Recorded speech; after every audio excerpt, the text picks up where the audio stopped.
Alors, comme je vous l'ai dit précédemment, nous allons présenter aujourd'hui les différentes modalités, les différentes étapes de l'orientation pour cette fin d'année de troisième.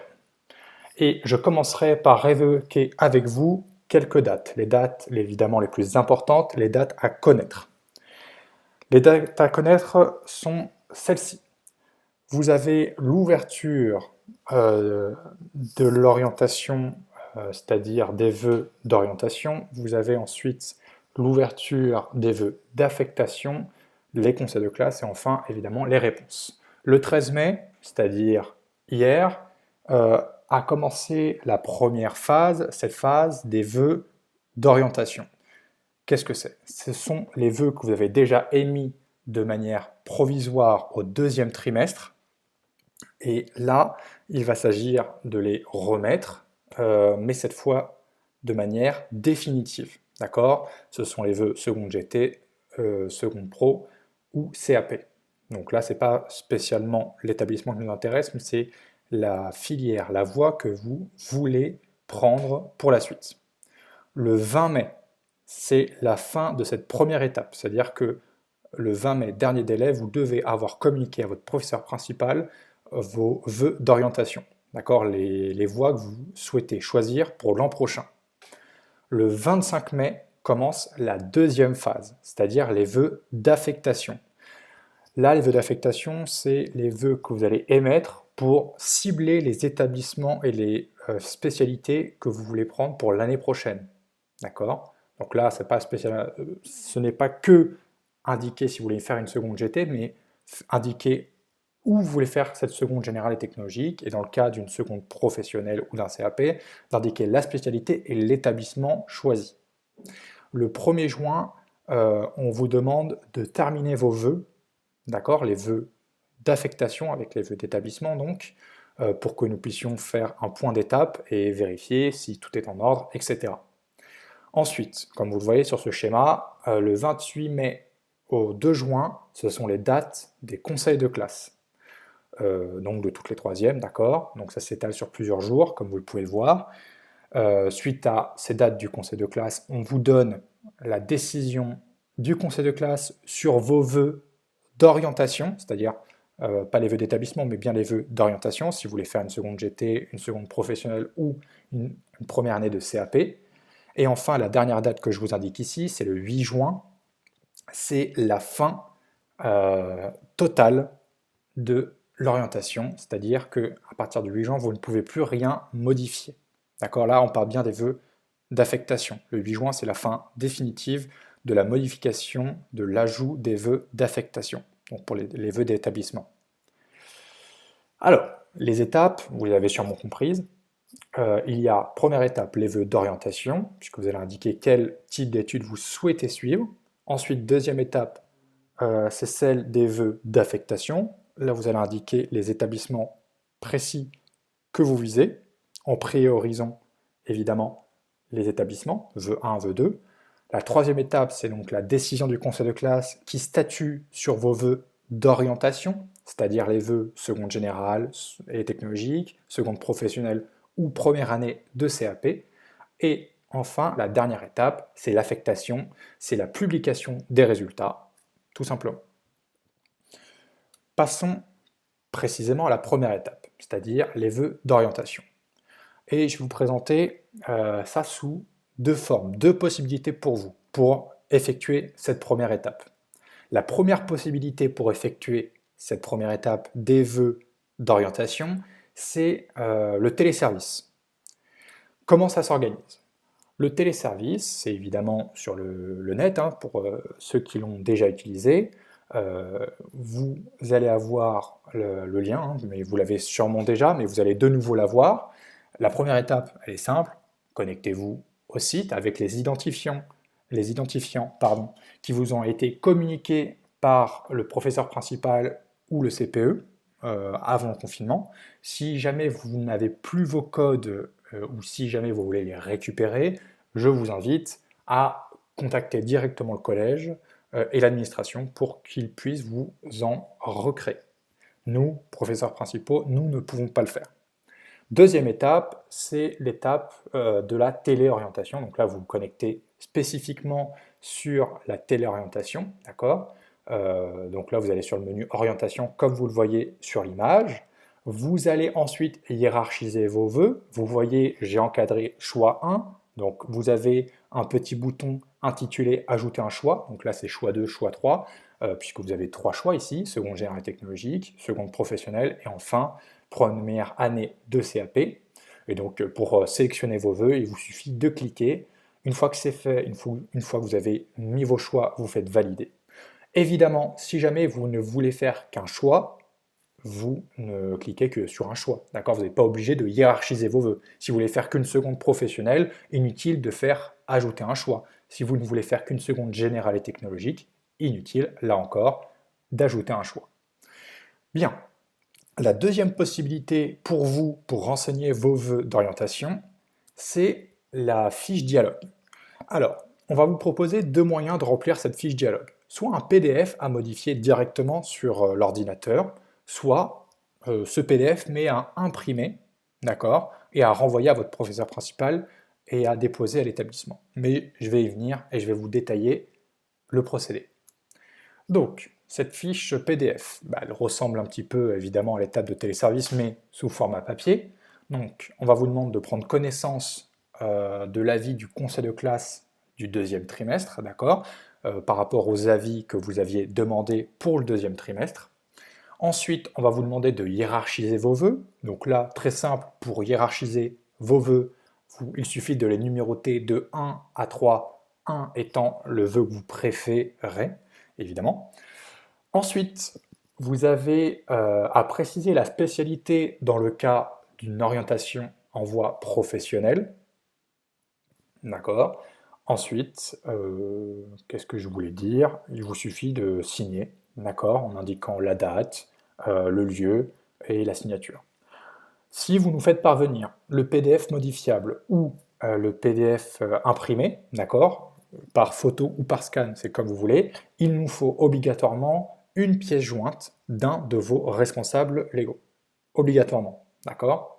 À cela, on va également vous demander de déposer le papier imprimé et envoyer en photo ou scanner à votre professeur, de le déposer au collège, d'accord? Ce n'est le cas que pour la version papier, qu'on soit bien clair. Si jamais vous faites le PDF modifiable, un envoi par mail et le scan ou la photo d'une pièce d'identité suffit. D'accord? Si jamais vous choisissez d'imprimer la fiche, là par contre vous devez envoyer par photo ou par scan au professeur principal de la classe et en plus vous devez déposer la feuille directement au collège. Voilà. Donc trois possibilités en fait, si on détaille vraiment, le téléservice, le PDF modifiable envoyé par mail au professeur principal avec une pièce d'identité d'un de vos responsables légaux, hein, pas de l'élève, et enfin troisième possibilité, c'est celle qui consiste à envoyer en photo, à imprimer, à envoyer en photo ensuite avec ou par scan la feuille complétée avec la pièce d'identité d'un responsable légal. Au moins un. Bien. Ensuite, la deuxième étape, ce sont les vœux d'affectation. Donc je vais vous expliquer, là encore, sous cette forme, la première possibilité, le téléservice, la deuxième possibilité, le PDF. Alors pour le téléservice, on a un petit problème. À l'heure actuelle, nous ne savons pas, comme c'est la première année qu'il y a le téléservice, nous ne savons pas à quoi correspond visuellement le téléservice de cette phase. D'accord? On ne sait pas à quoi ça ressemble. Donc là, je ne peux pas vous l'expliquer, comme je l'ai fait tout à l'heure avec cette première étape qui était les vœux d'orientation, mais là, on ne sait pas. Mais avec l'explication que je vais vous donner dans la deuxième possibilité, c'est-à-dire avec le PDF, vous devriez vous débrouiller le jour J au niveau du téléservice. Donc, passons, comme je viens de le dire, à la deuxième possibilité, c'est-à-dire le PDF. Quelles sont les étapes? Alors, on va vous demander, sur cette feuille PDF, d'identifier l'élève, nom, prénom, etc. vous avez vu qu'en haut à droite, je vous ai encadré quelque chose en rouge, c'est-à-dire le département de 78, et vous n'avez qu'à cocher public, puisque nous sommes un établissement public. Ensuite, deuxième étape, il vous faut renseigner les vœux, une fois que vous avez identifié l'élève. Alors, on vous demande, s'il vous plaît, de respecter l'ordre des vœux. C'est-à-dire que vœu 1, c'est le vœu que vous voulez absolument, vœu 10, c'est le vœu que vous voulez en 10e position si vous n'avez pas les 9 premiers. D'accord? Ça veut dire que si vous voulez quelque chose absolument et que vous le mettez en vœu numéro 5, ce n'est pas une bonne idée. Donc, une fois que ceci est fait, je fais un petit aparté sur la demande de dérogation. C'est la 5e colonne. Oui, non. Alors, cela ne concerne que les vœux en seconde générale et technologique. D'accord?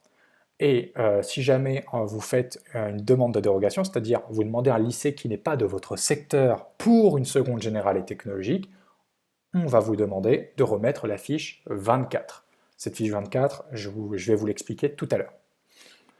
Une fois que les vœux sont renseignés, d'accord, une fois que vous avez mis le vœu, c'est-à-dire seconde GT ou seconde pro ou première année de CAP, vous avez précisé l'établissement demandé, vous avez précisé le statut scolaire ou apprenti, j'y reviendrai dans quelques instants, et enfin vous avez dit si cela relève d'une demande de dérogation ou non. Une fois que c'est fait, il ne vous reste plus que, comme tout à l'heure, à signer la feuille, à la dater, à joindre la pièce d'identité via scan ou photo. Si vous optez pour la version papier, pareil que tout à l'heure, envoyez à votre professeur principal le PDF, imprimé, scanné ou photocopié ou je ne sais quoi. Ensuite, vous joignez une pièce d'identité et une fois que c'est fait, que le professeur principal a réceptionné, vous allez au collège déposer la feuille. Voilà, mais ça ce n'est que si vous prenez la version papier.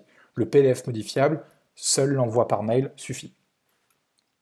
Bien, ça c'était une présentation globale. Je vais peut-être préciser quelques petits points. Vous avez sur cette feuille la possibilité de formuler des vœux hors académie.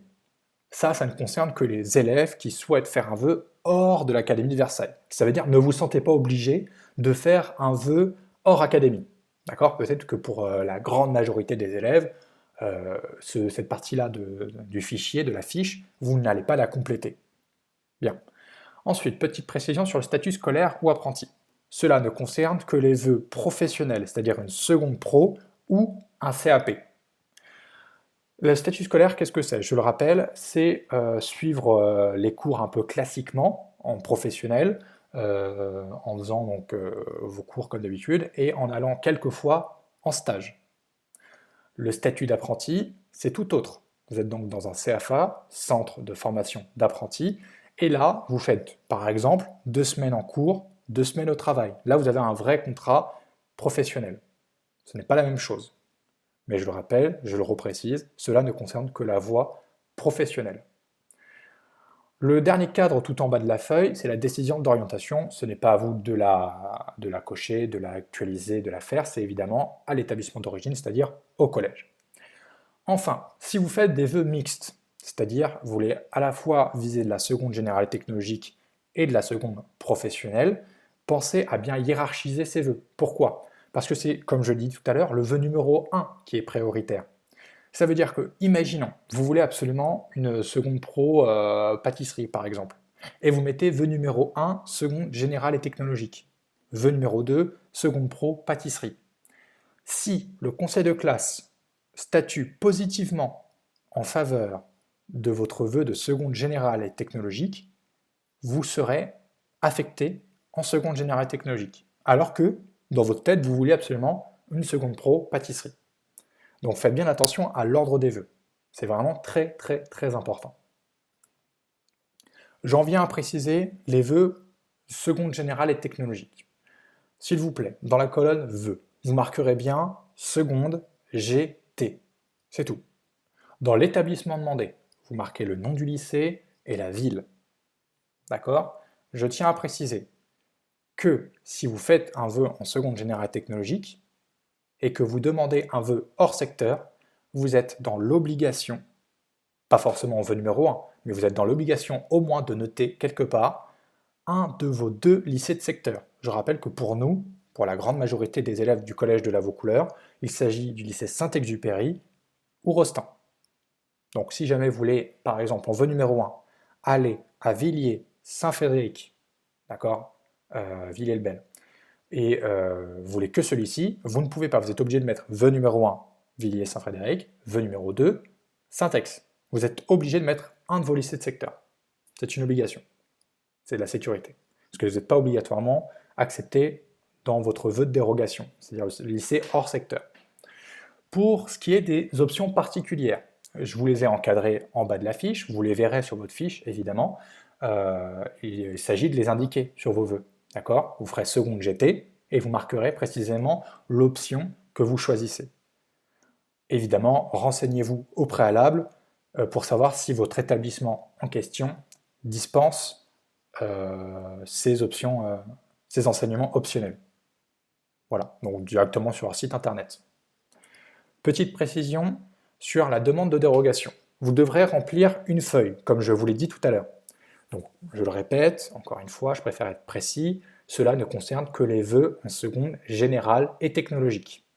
Les vœux pro, même si vous demandez à un établissement extrêmement loin, enfin, dans l'Académie de Versailles évidemment, vous n'avez pas besoin de faire une demande de dérogation. Ce n'est que pour les secondes générales et technologiques. Donc, une demande de dérogation, c'est pas comme ça. C'est une demande qui doit être motivée. Vous avez ici plusieurs critères. Si vous remplissez certains de ces critères, on vous demandera des pièces justificatives. Par contre, si jamais ce n'est pas motivé par des points 1 à 7, donc vous cochez autre, et là, vous fournissez une lettre de motivation, de pourquoi vous voulez intégrer ce lycée qui n'est pas dans votre secteur. Évidemment, en haut à droite, vous préciserez les vœux de la famille, c'est-à-dire si vous avez demandé la seconde générale et technologique à Villiers-Saint-Frédéric, vous devez, et ici, de nouveau, réécrire le lycée sollicité. Solliciter, ça veut dire demander. Voilà. Donc c'est une fiche à donner en plus pour ceux qui demandent une dérogation. Pour les vœux professionnels maintenant, d'accord, toujours dans cette étape, la deuxième de l'orientation, cette étape des vœux d'affectation. Les vœux professionnels dépendent de vos résultats scolaires, qu'on soit bien clair. D'accord ? C'est ça qui fait la sélection des dossiers des candidats. Plus vous avez des bons résultats, plus vous allez accumuler des points et plus vous serez mieux classé par rapport aux autres élèves qui demandent l'établissement en question. On parle aussi de taux de pression. Par exemple, si vous demandez une formation, il n'y a que 25 places, vous êtes 50, le taux de pression est important. C'est-à-dire qu'il y a un élève sur deux qui aura l'établissement demandé. Voilà. Donc plus il y a de demandes, plus finalement il vous faut, vous, avoir de bons résultats. Ensuite, on vous conseille de mettre un nombre important de vœux en professionnel. C'est pour multiplier les chances d'obtenir une place. C'est vraiment très important de réfléchir comme ça, parce que si vous ne faites que de vœux et que le taux de pression est important et que vos résultats scolaires ne suivent pas, vous risquez de vous retrouver sans rien. Enfin, qu'est-ce qu'il faut marquer dans vœux ? Vous marquez seconde pro ou première année de CAP, c'est ce que j'ai mis en gras ici, et vous précisez la spécialité. Par exemple, seconde pro, pâtisserie. Établissement demandé, lycée Tati, ville Tata. Voilà. Et vous précisez, s'il vous plaît, le statut. Est-ce que c'est un statut excusez-moi, scolaire ou un statut d'apprenti ? C'est ce que j'ai précisé tout à l'heure. Voilà. Donc là, le statut est obligatoire à mentionner pour les vœux professionnels. Si ce n'est pas un CFA, un centre de formation d'apprentis, si vous n'avez pas d'entreprise à avoir, c'est statut scolaire. Si vous voulez avoir un travail l'année prochaine en alternant lycée et entreprise, là c'est statut d'apprenti. Voilà pour ce qui est des vœux pro. Maintenant que nous avons précisé cette deuxième étape qui est les vœux d'affectation, vous allez avoir la décision du conseil de classe qui va tomber entre le 28 mai et le 2 juin. 2 juin étant la dernière date où vous allez avoir les résultats, selon les classes. Le conseil de classe donc décide le 2 juin, comme je l'ai dit. Il va être de votre responsabilité de valider les décisions du conseil de classe. Si jamais vous n'êtes pas d'accord avec la décision du conseil de classe, il est urgent de prendre rapidement rendez-vous avec le chef d'établissement et le professeur principal de la classe pour discuter de cette décision. Et enfin, la dernière étape, c'est les résultats d'affectation le 1er juillet. Bien, le conseil de classe. Une question légitime de votre part, ce serait, mais sur quels critères il va baser ses décisions? Premier critère, ce sont évidemment les résultats scolaires et la validation des compétences. Compte tenu du contexte très particulier, le 3e trimestre, en tant que résultat pur, ne compte pas, parce que vous n'avez pas été techniquement évalué sur de vraies évaluations. Mais j'y reviendrai sur ce contexte. Pour les résultats scolaires, donc, le conseil de classe juge le 1er et le 2e trimestre vos résultats scolaires. Ensuite, compte tenu du contexte, comme je viens de le dire, le conseil de classe va prendre en compte l'investissement de l'élève durant la continuité pédagogique pour prendre sa décision. En gros, si un élève avait avis défavorable au 2e trimestre pour une seconde générale et technologique et qu'il a il a tout donné au 3e trimestre, il s'est vraiment investi dans la continuité pédagogique et il a donné des travaux qui ont pu montrer au professeur qu'il avait acquis quelques petites choses en plus, probablement que le conseil de classe va statuer sur un avis favorable.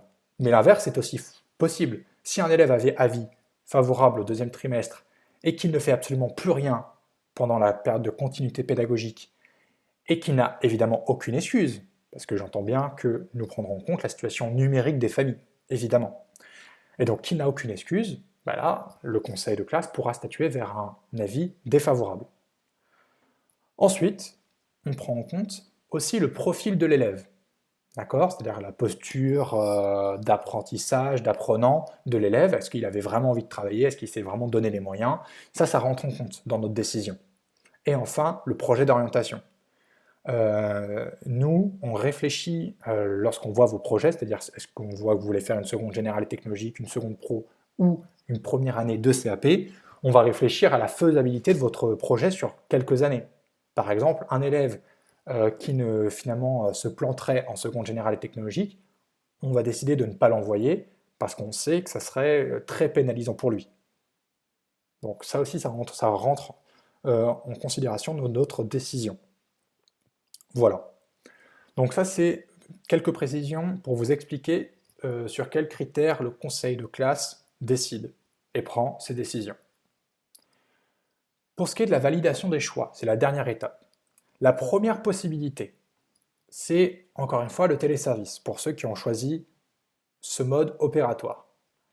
Vous allez, comme d'habitude, vous connecter sur Internet, sur le site en question. Vous allez prendre connaissance des décisions et ou des propositions du conseil de classe.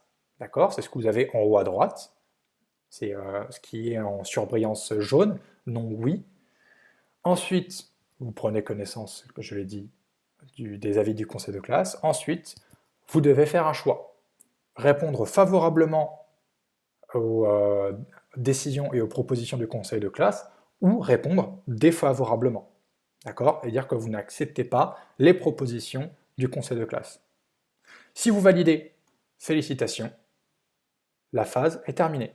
Donc ça va vous afficher cette fenêtre. Vous avez accepté la proposition du conseil de classe. Si vous ne validez pas, cela va vous afficher cette fenêtre, et là, vous devez impérativement prendre rendez-vous avec le chef d'établissement. Je rappelle les dates. Les conseils de classe se tiennent du 28 mai au 2 juin. Les conseils de classe statuent sur vos vœux d'orientation, c'est-à-dire est-ce que vous voulez une seconde générale technologique, est-ce que vous voulez une seconde pro ou est-ce que vous voulez une première année de CAP. Et voilà. La deuxième possibilité, c'est le PDF ou la version papier. Donc, le PDF modifiable, ça sera modifié directement sur le PDF, et la version papier, ça sera imprimé et à faire comme je vous l'ai dit tout à l'heure. Donc, quelles sont les étapes? Évidemment, on va vous demander de prendre connaissance, comme pour le téléservice, des propositions d'orientation, d'accord? C'est aux réponses du conseil de classe quant à vos demandes d'orientation. Donc, par rapport aux propositions, au positionnement du conseil de classe, la famille validera ou invalidera les décisions du conseil de classe. Donc là, par exemple, nous acceptons, excusez-moi, la proposition du conseil de classe suivante, seconde pro mécanique, c'est-à-dire que voilà, vous acceptez cette orientation, ou au contraire, nous n'acceptons aucune des propositions, et là, comme je l'ai dit tout à l'heure, vous devez prendre impérativement rendez-vous avec le chef d'établissement. Cette réponse est à apporter rapidement, d'accord, presque le jour même de la diffusion des résultats, j'ai envie de dire, pour que vraiment on puisse prendre le temps de la discussion.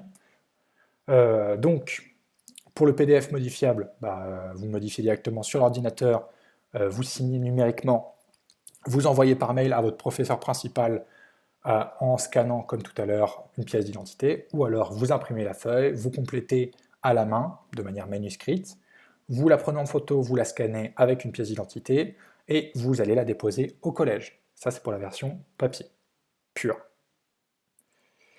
Donc, vous allez avoir, à la suite de ce point sur l'orientation, une feuille synthèse qui, si vous voulez, réunit toutes les informations que je viens de vous donner sous forme de présentation visuelle. Voilà, vous allez aussi avoir un calendrier pour vous rappeler les différentes étapes que je vous ai précisées au début de cette présentation. Donc, si on résume, il faut que vous n'hésitiez pas à contacter le professeur principal. Il faut que vous n'hésitiez pas à contacter l'établissement, il faut que vous respectiez les dates imposées. Les choix pris par le conseil de classe sont évidemment pour la réussite des élèves. Et si jamais vous cherchez des informations sur l'orientation, on vous invite à vous rediriger vers onicep.fr.